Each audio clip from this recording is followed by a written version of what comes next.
Hey guys, welcome back to the Create It Studios podcast. Today we are going to be talking with Franky. So I will be your host today. And unfortunately, I know you guys were expecting Jordan to be here, but I will be filling in for him. But expect him back next week. So, Franky, if you can just tell us a little bit about yourself. We know you're a singer-songwriter so far, right? So if you could just explain, how you got into that and a little bit about yourself. Where are you from? Yeah, totally. So yes, I am a singer, songwriter, producer. I am originally from Columbia, South Carolina. I moved to Nashville in 2009. I went to Belmont University, and that's sort of where I cut my teeth with engineering and songwriting. And then I ended up living in Dallas for about 5 years, but moved back to Nashville. And I wouldn't have it any other way. I love being here. It's just such a great place. There's so many opportunities for working in the industry. So, yeah. Yeah, absolutely. How did you get into the songwriting thing? I just was born with a love for it. Yeah. I honestly was just obsessed with music at a really young age, and I really just liked listening to the lyrics, Mm. and just got into songwriting in a very like Disney Channel kind of way as a Yeah. kid.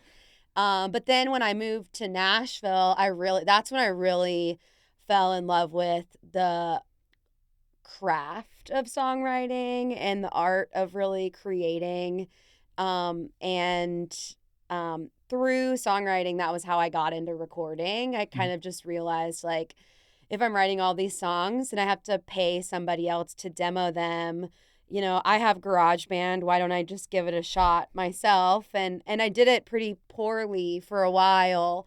But being at Belmont I was in the audio program, and that Mm. really helped me understand like, okay, how to use Pro Tools, how to use Logic. And Yeah. then from a songwriting standpoint, working as a track girl in the rooms really helped me get into these rooms that otherwise I wouldn't have been invited to be in. So, That's amazing. And it's always good to meet a fellow audio, engineer. So, absolutely. and do you feel that, starting out that way, do you feel that helped you out in the long run as a singer-songwriter? Yeah, I do. I don't think I realized at the time as I was honing the skill of engineering how helpful it was going to be in every aspect of music. Yeah. I just kind of saw a need and I filled it. But most of the work that I do now comes from that engineering skill set, and um, via songwriting, but also just like via vocal production and recording vocals. I do a lot of that. And I've gotten into mixing lately, so it's as I've gotten to take my engineering to different levels. I've now fallen in love with mixing and the technical aspects of it, and I get to kind of nerd out, so I love it. I love that. So we actually, Frankie and I met in downtown Broadway Yes, in Nashville, yes, where I was doing the live sound mixing at a place called Kid Rocks. yep. Best live sound mixing that I have heard there yet to date. I Don't tell really anybody else. I appreciate that, and you said people still use some of my mixes, so Absolutely, yeah. The yeah, mixes you have saved, they're all still using your mixes down there. So I it's love that. yeah, you really like, Yeah, made your mark on the Kid Rocks scene. I love that. So one thing I was thinking about is that often you'll see in Nashville, there's two different types of artists. There's your cover band artist downtown, and then you have the original songwriter. So what I loved about meeting you, and why I brought you in here, is that you have experience in both worlds. Yes. So can you tell us, like, how you got into doing the Broadway thing, and you know even kind of go into like what you do at home? So a little bit of both. Yeah. Yeah. So when I lived in Dallas, I really wanted to work as a musician, but I just couldn't quite figure out how to do it except for doing like coffee house gigs, which then turned into like hotel lobby gigs where I would play piano and sing. And then then I started singing with wedding bands, and that was a great way to make income, especially in a market that's not necessarily geared towards music as much. And so I kind of got into the cover band circuit when I was living there. But that wasn't my long-term goal. My long-term goal was songwriting and music production. I had a hard time doing it in Dallas, compared to Nashville, because there just wasn't as many people to work with. So when I ended up moving back here, it was great. There was this amazing pool of artists and songwriters that I could tap into and use my audio production skills.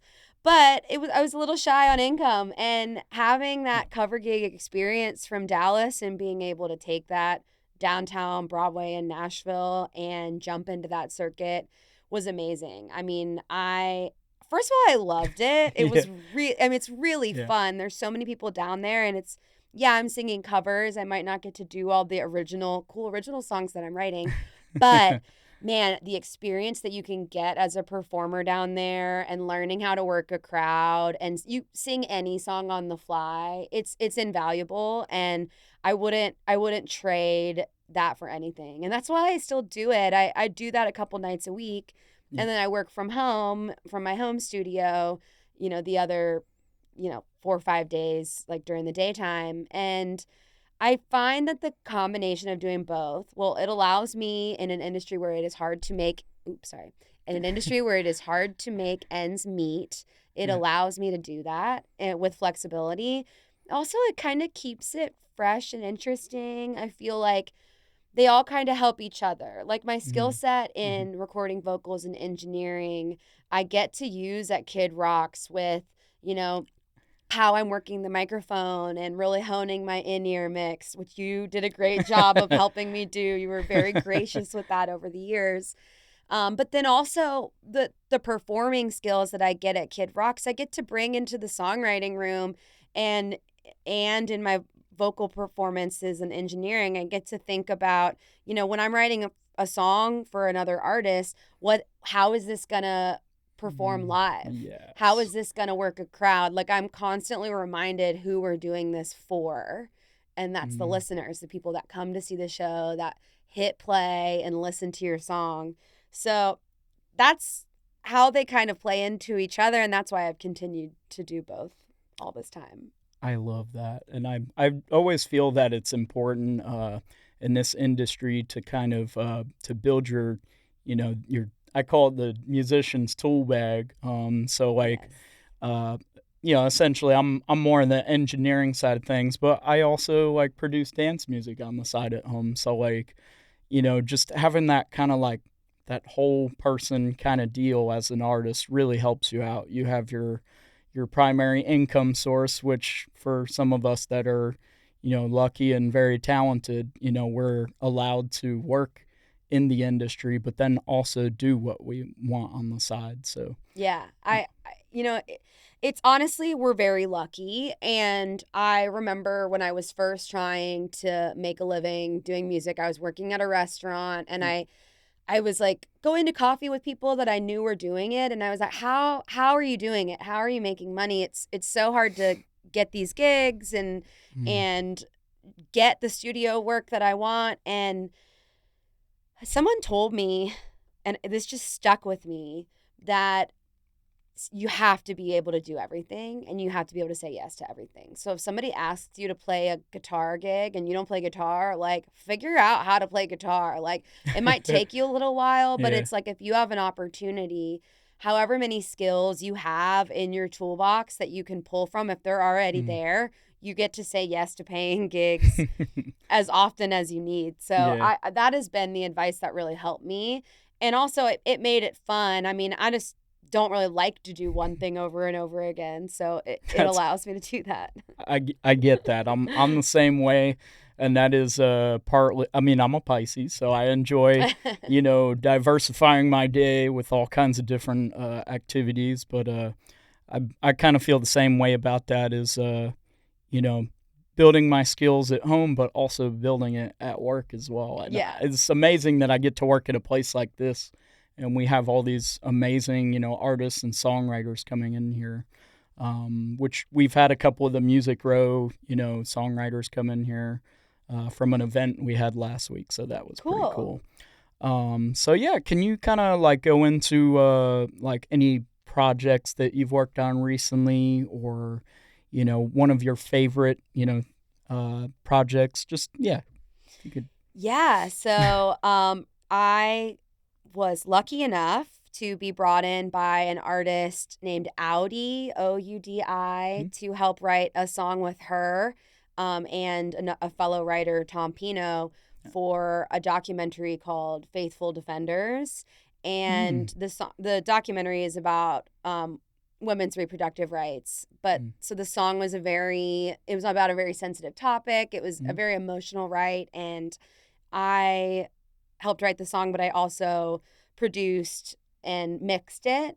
And they put it in the film, and the film debuted at the Nashville Film Festival this past week, and we actually won an award for Best Composition in a Nashville Film Festival film. So that is the most exciting thing that I've been a part of, and that was the first song that I mixed myself. For that I knew was going to be in a film. So the stakes were a lot higher, knowing that it was going to be, played in an actual theater.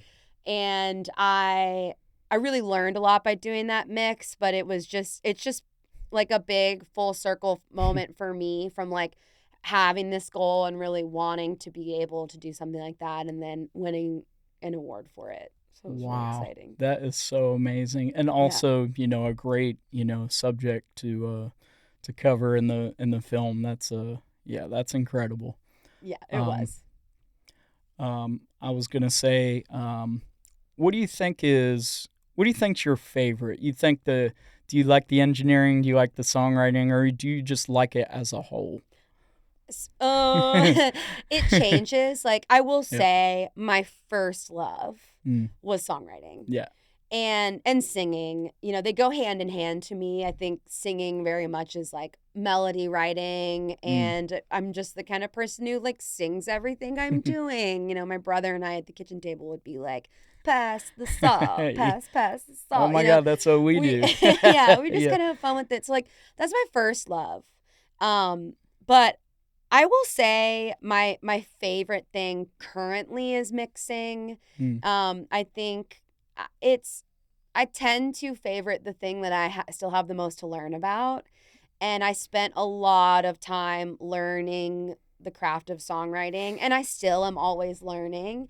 But right now, mixing feels like this uncharted territory where I really get to play in the sandbox and talk to other people about their skills and how they've gotten good at it, and I really get to play. And so that right now is my favorite love. But man, I mean, you ask me on any given week and it will change. Yeah. So do you have a lot of like collaborations with other artists, or are you in the stage right now? Like, for example, for me, I just got into dance music about a year ago. So I'm like, okay, am I getting my production ready to be able to work with other people? So we need to collaborate. Yes, we do. Get your absolutely. Production ready to collaborate with Franky C. Yes, absolutely. I would love to. We got to do that. I do love working with other people, and that's my favorite way to work. I'm not really a very solo creative type. I really like to have other people in the room to bounce ideas off of. And I got into songwriting with the idea that I was going to be writing solely for other artists.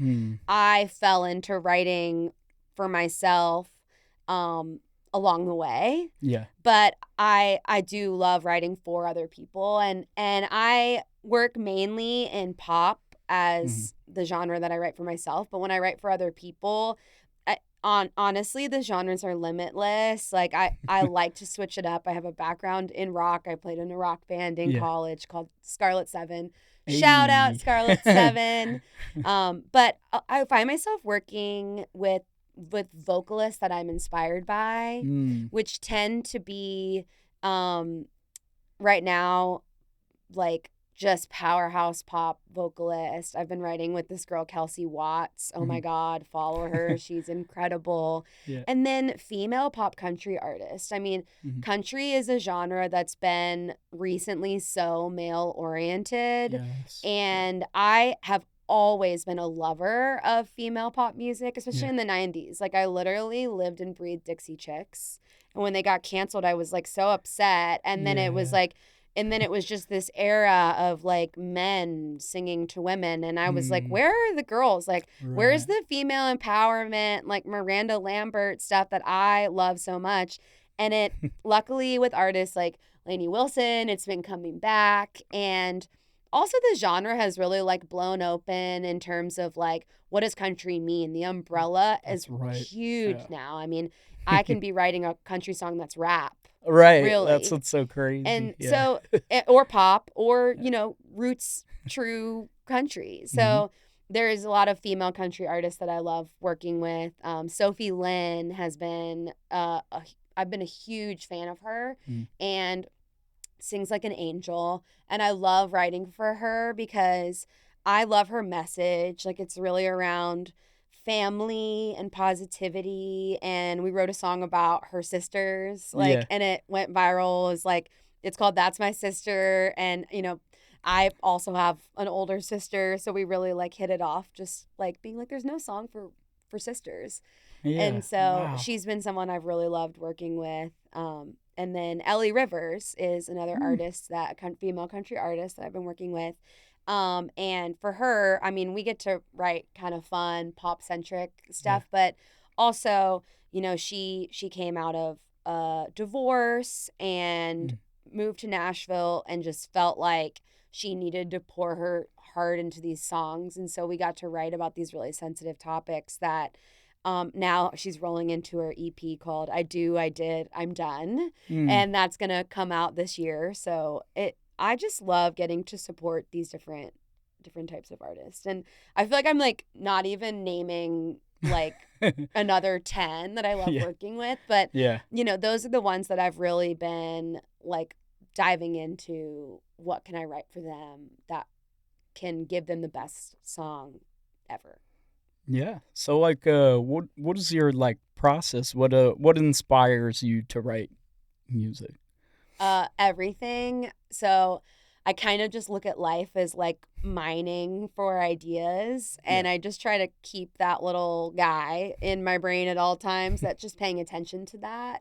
What is a phrase that somebody said to me randomly that I feel like could be a song, or what was a weird image, like I saw a sunset that looked different than I've ever seen, and how would I describe that, and thinking about things like that, so that when I'm in the room with an artist, I get to bring them this basket full of inspiration and ideas that they can kind of pull from. And then also catering it to them. I really like to let them lead the way, you know. So the main process is that we book a session, they come into my studio, we all kind of sit down, we drink some coffee, we talk about life. We see if anything organic comes up in that conversation that we can write a song about. Or maybe they just have an idea they've been sitting on that they're like, I really just need help making this into something good. Or they're completely dry. I mean, sometimes artists come in and they're like, I've been writing so much, I don't know. And that, you know, that's my job to be like, okay, here's 4 or 5 ideas I've been sitting on that I think would work for you. And then we spend the next 3 hours ending up with a song. However, whatever we need to do to get there. Sometimes it's sitting quietly and thinking very intensely. Sometimes it's just like yelling ideas over the top of each other. But whatever way keeps the creative ball rolling, I just want to be, and for each individual person, because it's totally different from one artist to the next, I just want to be there to like assist them and be able to provide those ideas and let them discern whether that's what they want to say or not. And then once we really get, you know, that the feeling right with the melody and the chords and our lyrics are flowing, and we've even edited them down to something that feels really clean and tight and thoughtful, yet simple at the same time, Yeah. then I just throw them on the mic. Yeah. And, I'm making the track while we're writing it. So at this point, maybe Yeah. 3 hours into the session, I have a track going and I just throw them on the mic and I have them sing it. And, I don't really push them too hard. I'm just like singing a couple times. Like that's all we need. And then I comp that together and I make a rough mix and I try to shoot it out as soon as possible, but you never know how long. Sometimes it takes longer, and then then we have a song and then they get to decide whether that's something they want to record. Yeah. And sometimes I'm lucky enough to get to be the one to record it, and sometimes they take it to an amazing producer that I'm a huge fan of, and then I'm just happy that they get to record it. And sometimes it just kind of sits there, Sometimes we write something and maybe it's a great song, but it's just not the right fit for what the artist needs to release, or their label or manager doesn't love it, or there's so many different people weighing in on the decisions of what songs actually get cut. So, sometimes great songs just kind of sit there. Yeah. And if the artist decides they're not going to cut it, well, the song's not over for me. I still can pitch it to other artists. I see. So I end up with these amazing songs that I wrote for other people. They get to take it or leave it. And then also I have an asset at the end of the day that I then can try to, get with a different artist or get in a movie or use for myself. So that's part of the process. That's just how we do it. Yeah. You do so much. Yeah. It's a lot. And I remember one of our discussions downtown, we had talked about you also get your songs prepared for like sync. Can you tell us a little bit about how that process works? Yes, sync. So SYNC, not SINK. Sync is music that is geared towards TV and film and advertising. Really, the definition of sync is any audio that's being synchronized to a video. Any musicalized audio that's being synced to a video. And so I fell into that. I was actually writing for country artists. I was maybe doing some singer-songwriter stuff for myself. And I was pitching songs to it was through a group called Songtown. And it's like a subscription-based service that really helps with educating songwriters. But then also there's opportunities to pitch to different publishers. And I got one of these opportunities to pitch to a publisher, and Michael August at Demolition Music, dear friend of mine now. And he kind of said to me, like, the song was supposed to be for rap.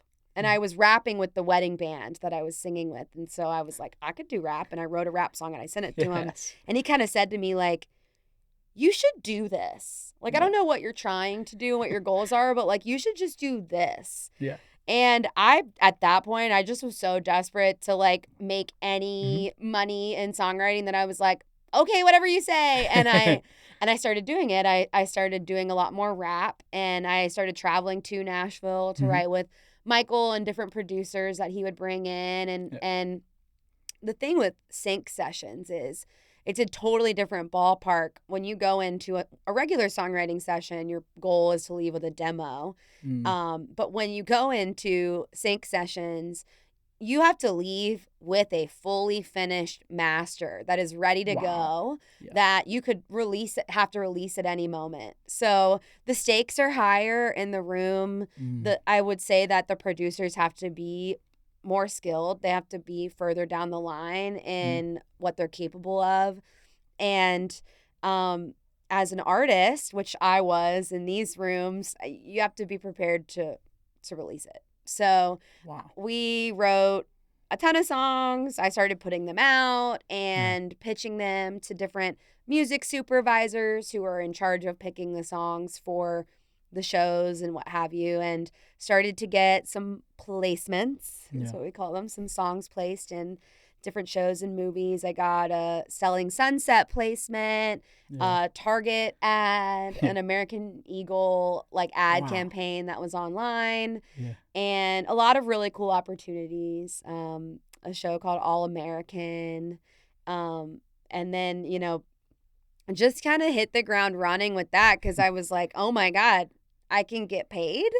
And I've been doing that since 2019 and still doing that to this day. And I release all that music under Franky C.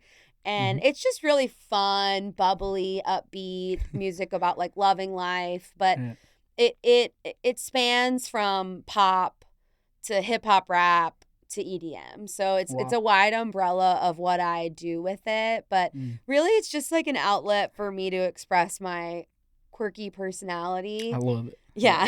It's so fun, honestly. And like I'm excited that now I'm starting to work as a producer in that field. And it's like all of these rooms that I've been in that I was working as a songwriter and a producer. Now I'm getting to like fully produce some of these masters in these sync rooms. So it's been a really cool journey. Yeah. That's incredible.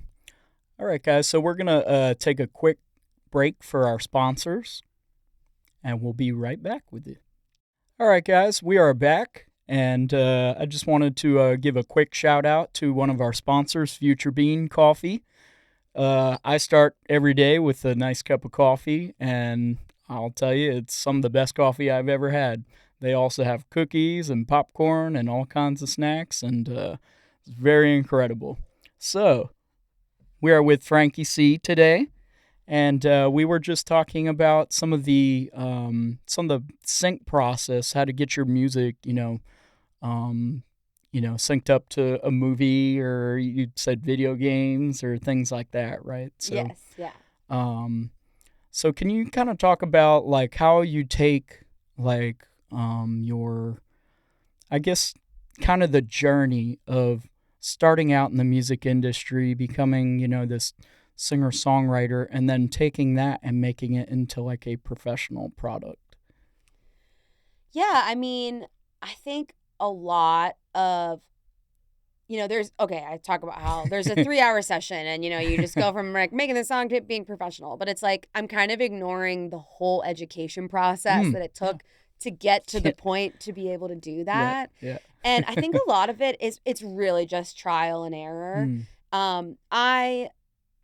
At first, I didn't know what I didn't know.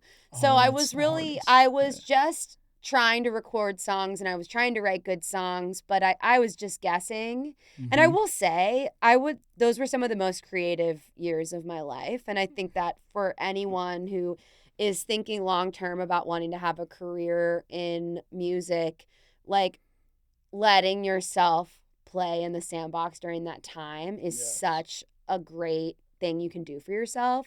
But then also the things that I did to learn and really like hunker down and study. Yeah. You said you're a Pisces, I'm a Virgo. So I'm very methodical about it. Yeah. Doing those things was what really allowed me to get to the point where I could finish like a fully produced song in 3 hours. Yeah. So what were some of those things? Belmont University really gave me the first tier of knowledge, which was, how does the music industry work? What are the income streams? Which really, honestly, a lot of it is counting pennies. I mean, it's just finding the way to mine your pennies. Where are these pennies coming from? Keeping track of it. So, okay, I knew, all right, there is a way to make money. It might be a little more challenging, but I'm like, okay, so there's a way. And then I look at the people that are making money and I'm like, all right, they're really good. I mean, they have taken the skills that I'm just now starting to learn and they have really honed them.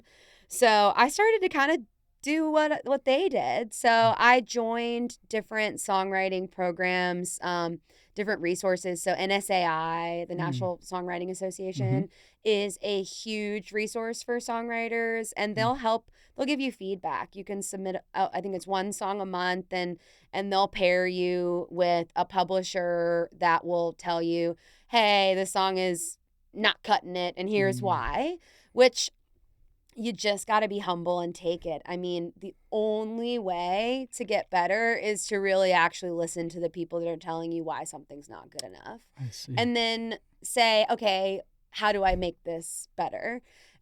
So, I maybe spent the first like 2 years of doing that, just like crying every time I got feedback because I was like, oh my God, like everybody says it sucks. Like, how's it going to be good?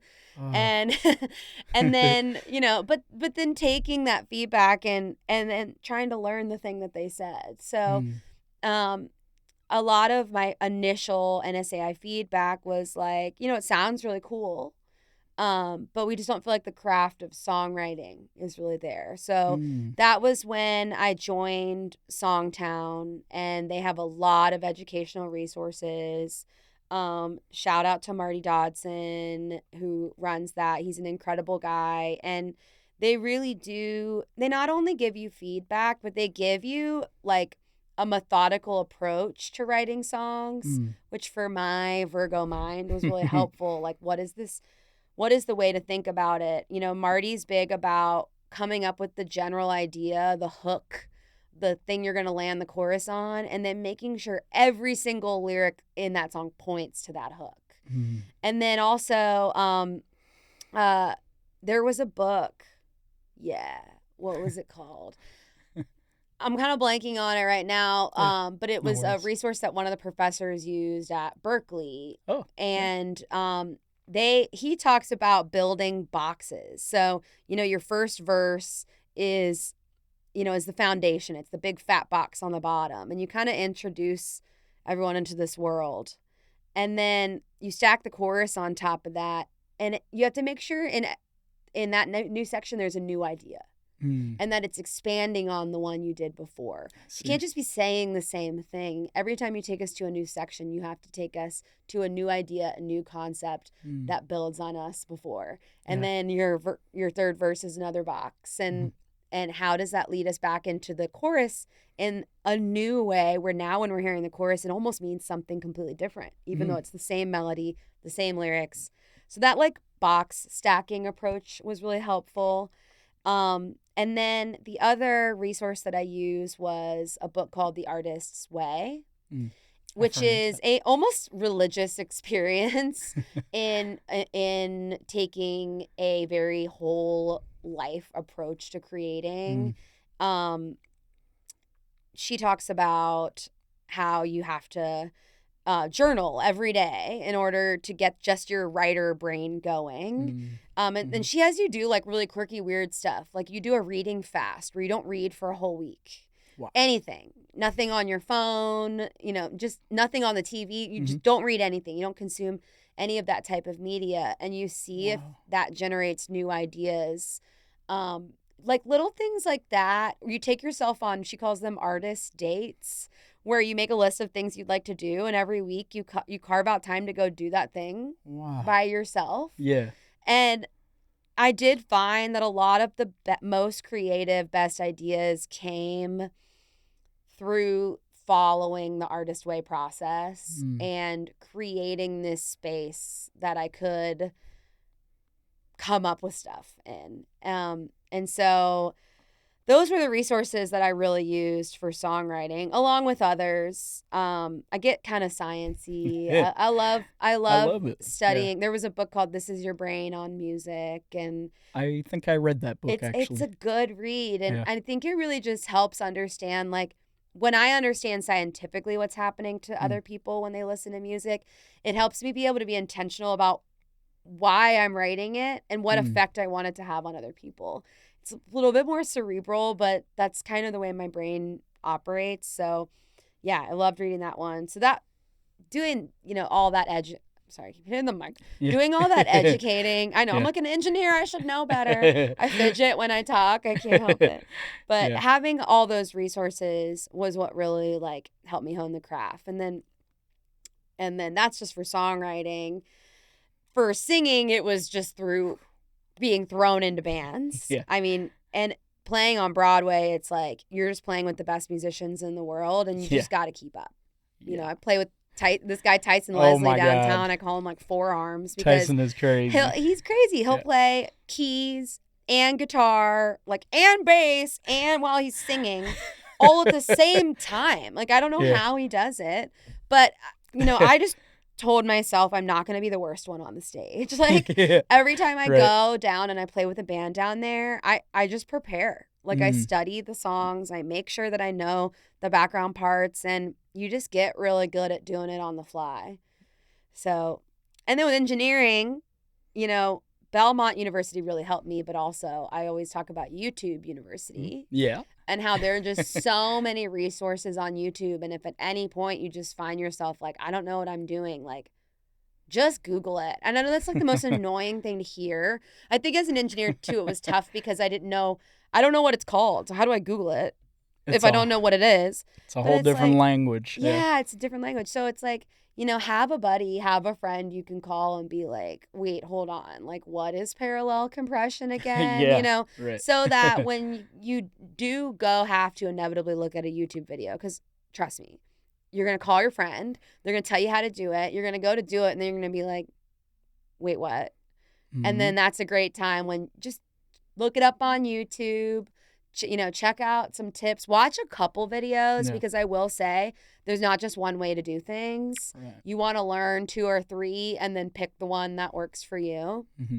So, and then this comes down to the speed. Yeah. Save it as a preset. Yes. Save it. Once you find something that you really like, man, just save that preset. And then I can always, like, if I'm working in a session and I'm like, what was the thing I really liked that I did on that one girl? Man, it would sound good on this vocal.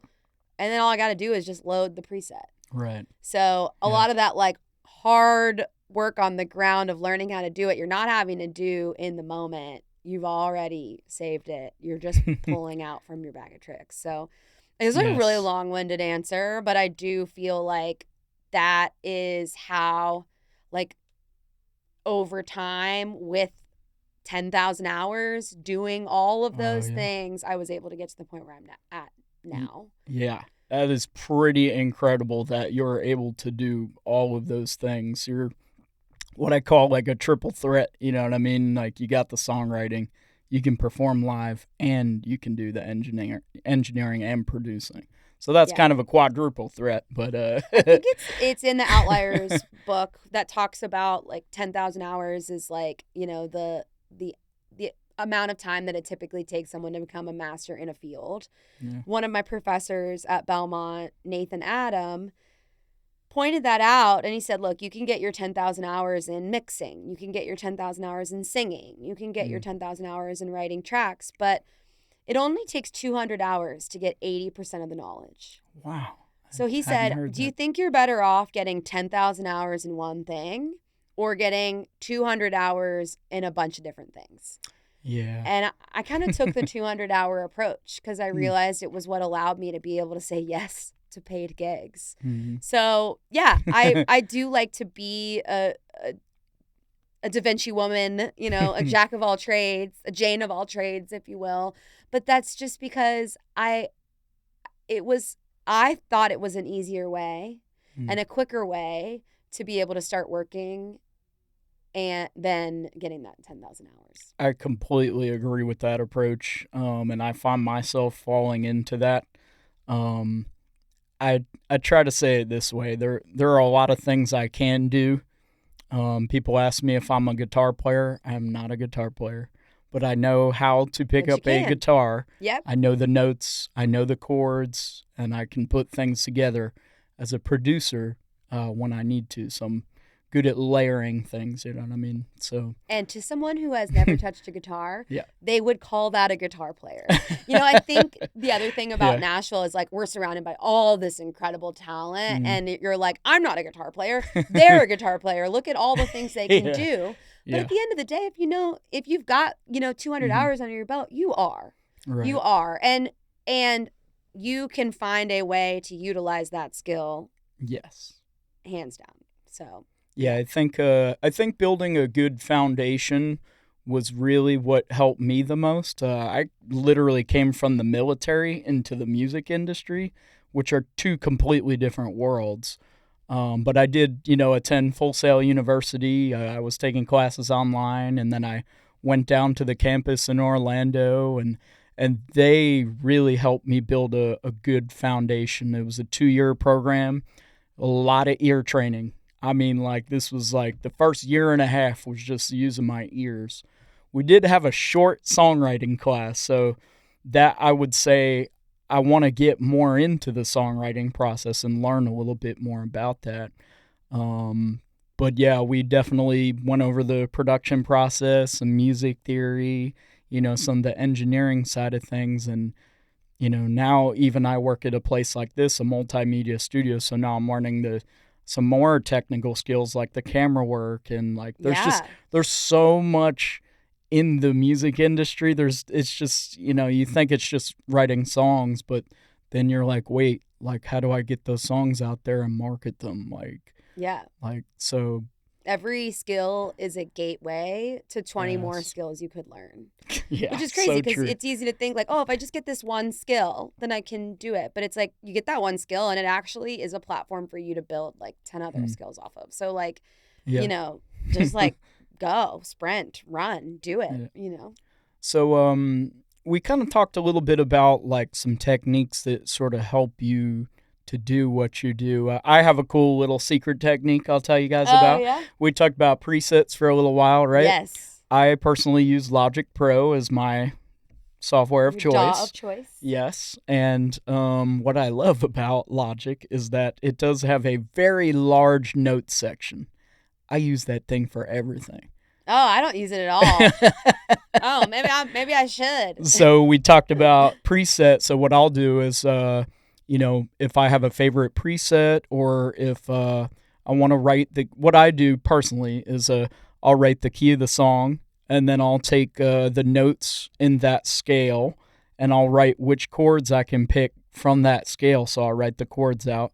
It's just an easier way for me to reference as I'm like playing things on the keyboard, what I can do in that song. But yeah, that's one of my sneaky little tricks. I love the note section in Logic.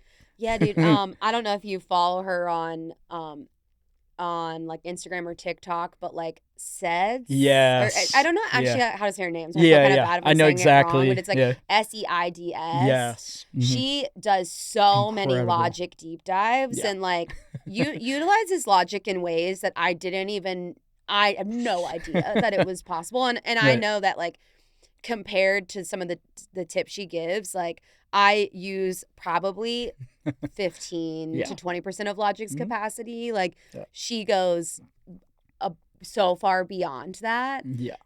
So it's just a really cool resource. Anyone who's using Logic. I'm a big Pro Tools fan. Mm-hmm.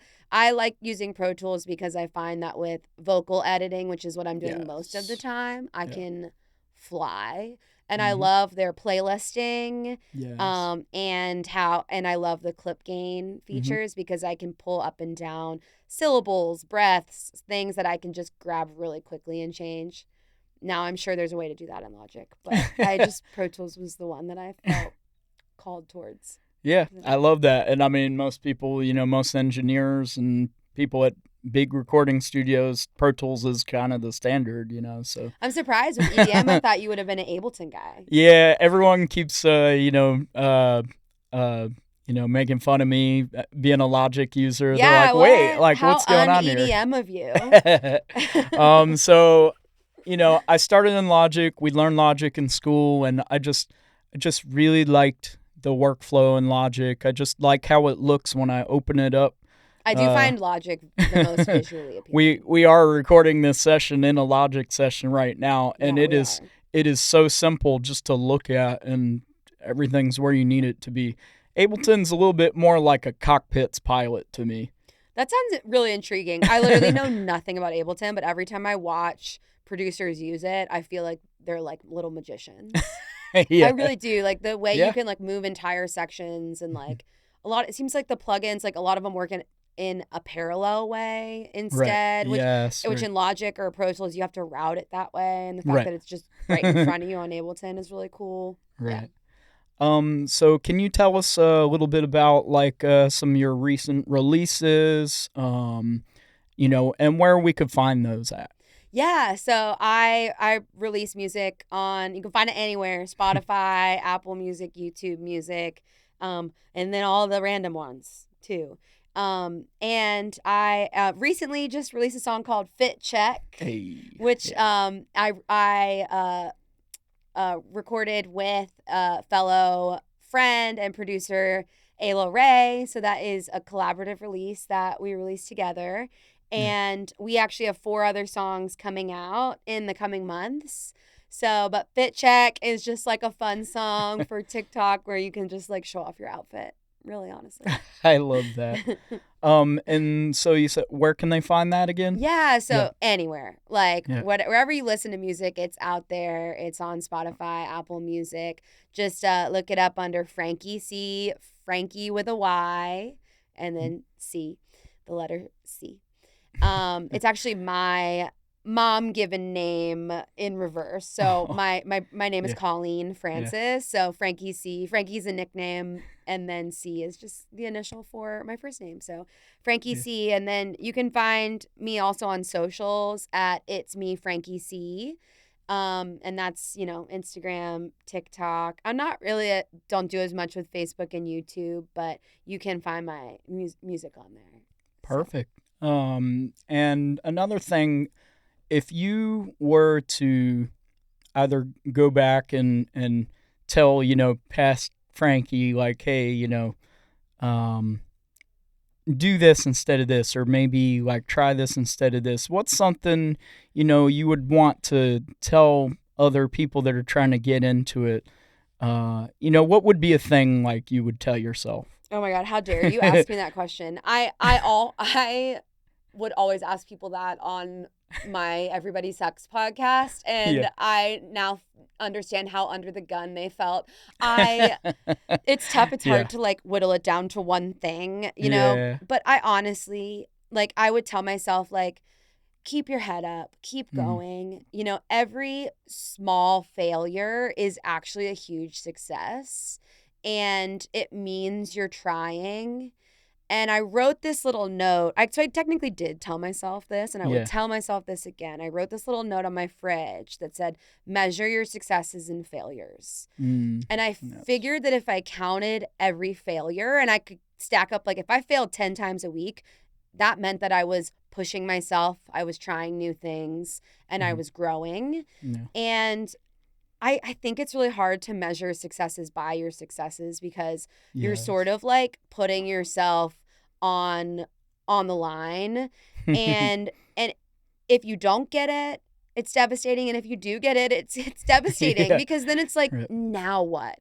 But if I just keep measuring myself and what do I want to fail at next, then I know I'm always moving in a direction of growth. Yes. So that is what I told myself and what I would tell myself again if I could.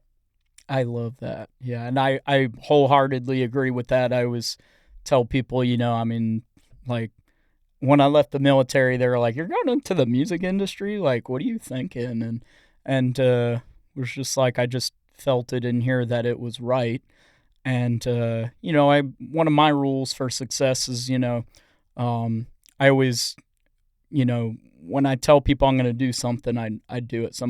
I try to be a man of my word. So I feel like that's a good one. So I feel like that's one thing that has driven me like through the entire thing is like, I can't just be like, hey, Franky, we're going to work on a song and then not do it. Yeah. It's a great way to hold yourself accountable. And I think it's an invaluable skill in this industry where so much of what we're doing is based off of our word, and we're doing a lot of stuff for free, and a promise means you're going to do it. And I think that's huge. I think that's a great gauge. Where do you think, where we're at in the industry now, where do you think the future of songwriting is going, and how do you feel about that? AI. Yes. I didn't know we were going to talk about AI. Yeah. I think AI is definitely, that's the future that we're walking into. I think it's both good and bad. I think as long as we keep it regulated and we don't value artificial intelligent creation as like copyrightable material, then it's just going to be a tool that we get to use to come up with cool ideas. But at the end of the day, the music and the art still has to come from us. That is how I see songwriters and producers utilizing it, and I do think that's the future. I do think as far as audio goes, like we're looking into AI mixing. Oh, I yeah. mean, you can already, there's different programs like Sumo and stuff where you can throw your stems into it and just be like, give me a mix, and they'll just mix it for you. And like I use AI mastering on a lot of my stuff, on not all of it, but on stuff where I just need that extra set of fake ears, I guess, robot ears. So I think that it's going to allow us to have a lot of ease, and I think it's going to allow us to be more creative because we're going to be able to offload a lot of this technical stuff to the robots, if you will. I like just calling AI the robots. I think it's more exciting that way. Understandable.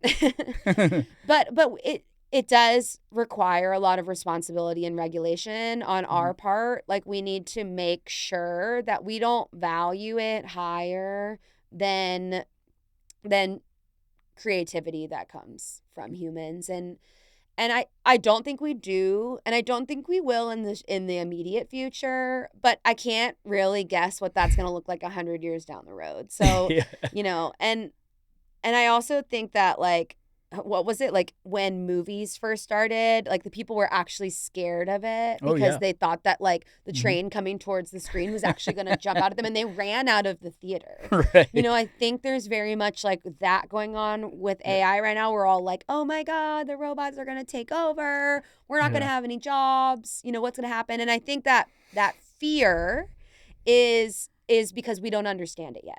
Right. And I think that as we understand it and continue to regulate it, we're going to be able to utilize it in ways that like we can't even imagine. So I think it's going to be a great tool, and I think that's the future. And I'm already starting to utilize it in my own ways. Yeah. For recording demo vocals, I basically can say, okay, here's what I charge to actually sing it. You could pay a much smaller rate, and I'll give you an AI example of what it would sound like ahead of time. So you can use that to decide whether you want to hire me. Right. I don't have to do any work other than just throw my vocal into an AI, and the other people don't have to pay, the full rate quite yet if they're not sure. So there's been cool ways that I've been utilizing it. And I know that Grimes, the artist Grimes, has like an AI vocal where you can collaborate with Grimes if you use that AI. That's so cool. Yeah, there's just, I think that it's going to be cool. Yeah. As long as we're careful. Yes, I completely agree with that. I've been on the fence for a little while, and, as someone that's getting into dance music, it does help with, certain things like coming up with ideas for songs or artwork sometimes, Yeah. Anyways, Franky, thank you so much for coming in today. That was an amazing podcast. Yeah, thanks for having me. This is really cool. This is a great space. I'm really excited for you guys here. I think this is like just one of the coolest things I've seen in a while. So. Yes. Yeah. No. It was very. I'm all about organic. You know what I mean. So I felt this was very natural, and I loved. We really loved having you come in. So guys, tune in for next week's podcast. We'll be back, and once again, thank you so much, Franky, for being with us today. Thanks, Kevin. Have a great day.